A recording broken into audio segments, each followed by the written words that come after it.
this footnote is about the energy relationships take and how to be fair about that in polyamory. Rock and roll.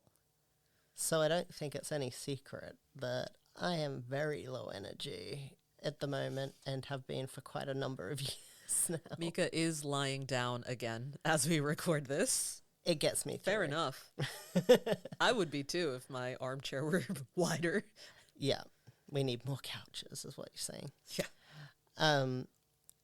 So I only have one relationship at the moment and have done for quite a number of years, despite inklings of desire to have other relationships, another relationship.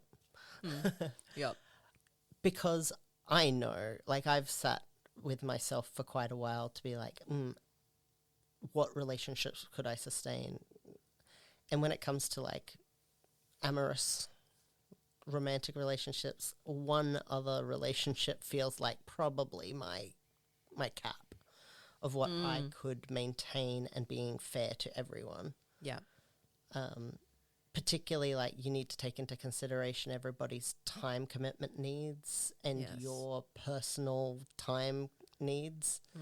And I have a lot of personal time needs. Even though I love socializing, I want to be able to socialize 24/7, but my brain and body says no.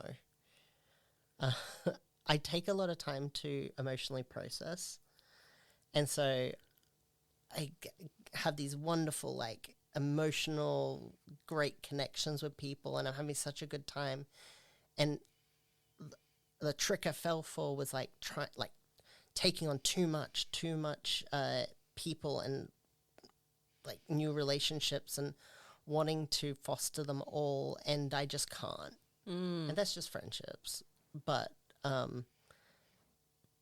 being honest with people on your intentions early on, like, oh, you're awesome, let's keep in contact, but, like, I'll see you once a year.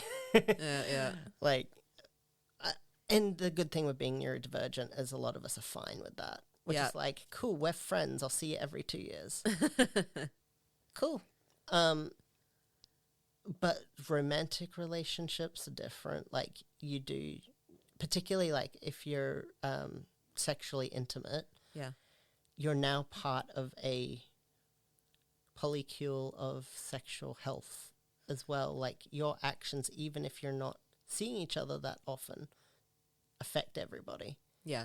And you have to stay in the loop. You have to keep communicating. You can't just stop communicating. Yeah. And I think too many people don't do that self-assessment of their energy, emotional energy, and their time availability. Yeah. I think you could probably speak on that too, having a kid. Yep.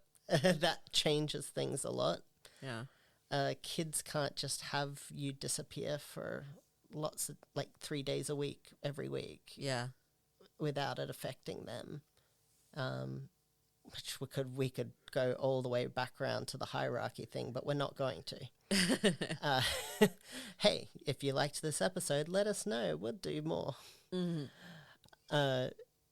So, yeah, I think just it's important to, one, acknowledge that you can be polyamorous without having multiple relationships. Like, just because I'm in what looks like a monogamous relationship doesn't mean I'm monogamous. Yeah. And being fair to everyone, being open about, like, where you're at. If you got I'm interested in exploring new relationships at this point in my life, but I'm still quite unwell.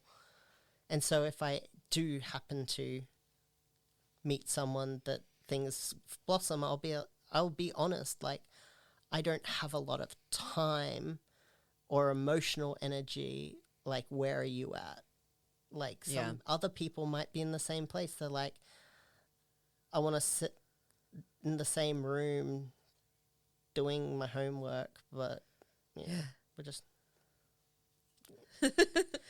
There's ways to do that. And that's one of the things I love doing is body doubling while Yes. doing the things you got to do to spend quality time with people. I love that. Yeah, it's so good.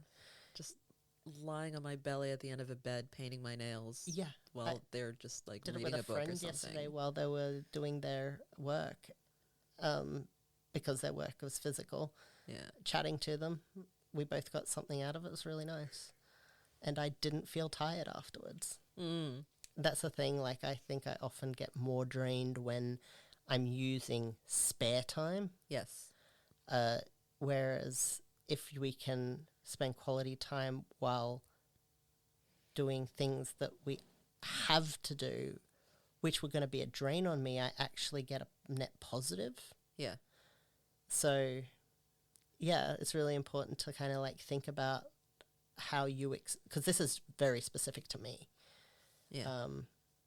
I'm sure other people will relate, but you might be different. You might like to do your work, be alone, and that's your alone time. Like, that's where you get that.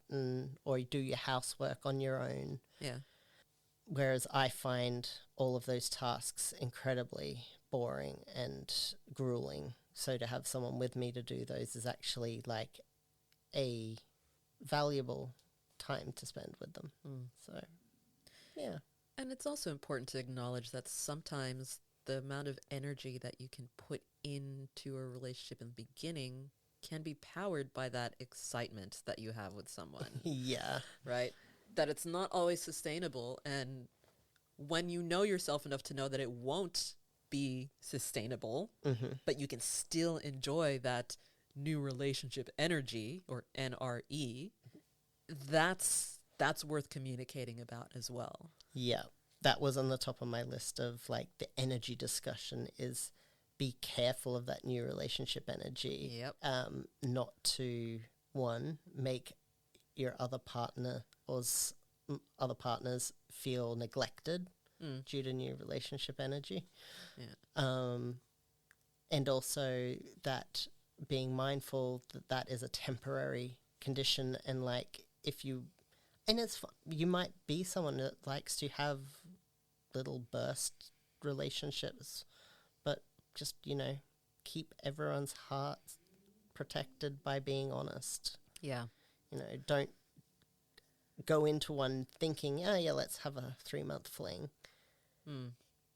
But them thinking that they're investing in a longer term relationship. Yeah. It's like, no, that's not how you do that. Yeah. And that NRE stage is also not a time to make any big major life decisions, because it can be like a drug. It can cloud your thinking. It can alter your judgment. Yeah. It's a passionate time, but I don't do long-term, deeply passionate relationships like that. Would burn me out real quick. Fair enough. Yeah. Know yourself. Be honest. Yes. Thanks, Meka. Thanks, Leslie.